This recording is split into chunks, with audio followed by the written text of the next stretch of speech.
नमस्ते दोस्तों और स्वागत है आप सभी का। मैं हूं आपका होस्ट और आज हम बात करने वाले हैं उस एनिमे की जिसे देखकर हम सबका खून खौलने लगता है, वन फ्रेम मैन। पर यार जितने स्पीड से साइतामा एक पंच मारता है ना, उससे भी ज्यादा स्पीड से हमारा favourite anime one punch man अब वन फ्रेम मैन बनते जा रहा है। हाँ, सुनने में ये कितना ट्रैजिक लग रहा है, राइट? पर जहाँ हर फ्रेम मास्टरपीस थी, अब वहाँ लगता है कि पावर पॉइंट प्रेजेंटेशन चल रहा है। तो क्या हुआ है और ये किसकी गलती है और क्या हम इसे रोक सकते हैं? चलिए शुरू करते हैं इस एनिमेशन के पोस्टमार्टम को।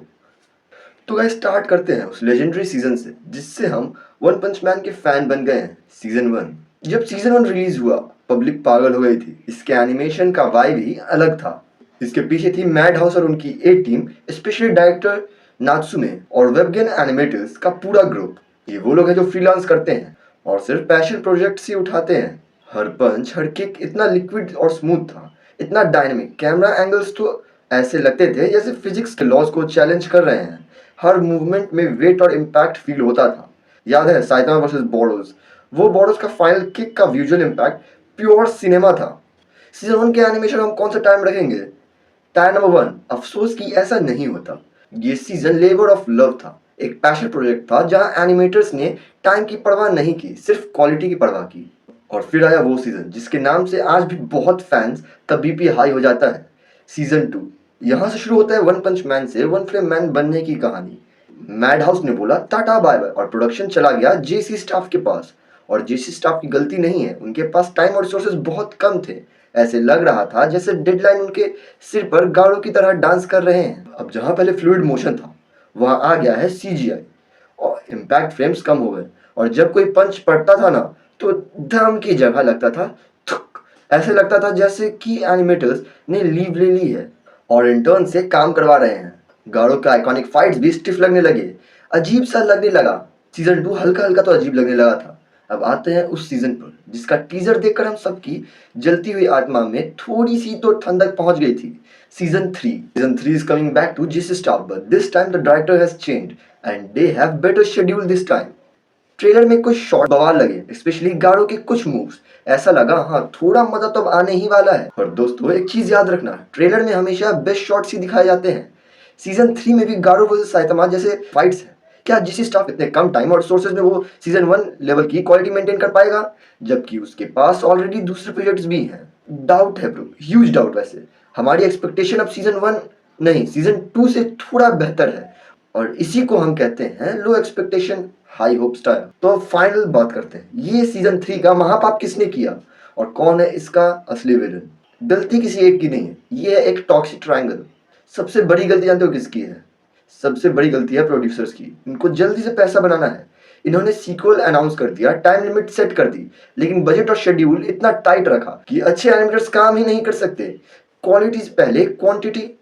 टेक्निकली इनकी कोई गलती नहीं है, वो लोग ओवरवर्कड हैं, अंडरपेड है। वो तो अपनी जान लगा रहे हैं, पर जब आपके पास एक महीने में 10 एपिसोड का डेडलाइन हो, तो आप क्वालिटी नहीं बस कंप्लीट देखना चाहते हो। तो जो वन पंच मैन के जो एनिमेटर्स हैं वो हैं असली हीरो।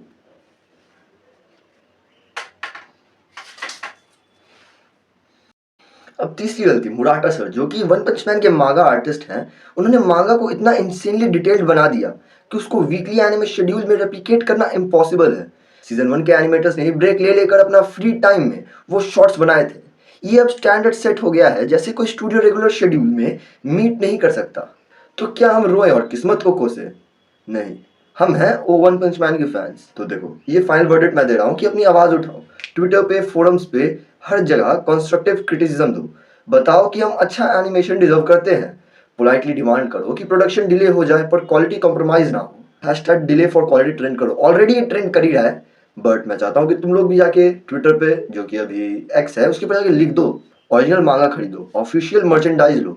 जब कमिटीज दिखेगी कि फैंस क्वालिटी के लिए पे करने को रेडी हैं, तब उनको समझ आएगा कि रश प्रोडक्ट बेचना लॉन्ग टर्म लॉस ही है।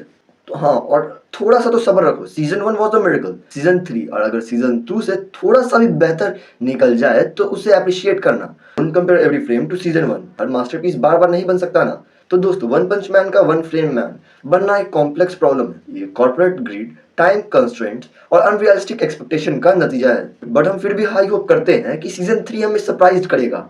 क्या पता इस बार जेजे स्टाफ की टीम साइतामा की तरह एक ही पंच में सारी एक्सपेक्टेशन को ब्लास्ट कर दे। आपका क्या ख्याल है? आपका फेवरेट सीजन 1 फाइट कौन सा था और क्या आपको लगता है सीजन 3 सीजन 2 से बेहतर होगा? कमेंट सेक्शन में अपना गुस्सा और प्यार दोनों दिखाओ। अगर वीडियो पसंद आई तो लाइक करो, अपने आने में दोस्त के साथ शेयर करो और ऐसी मजेदार कंटेंट के लिए चैनल को सब्सक्राइब करना मत भूलना। मैं मिलूंगा आपसे अगले वीडियो में। Till then keep punching. Bye bye.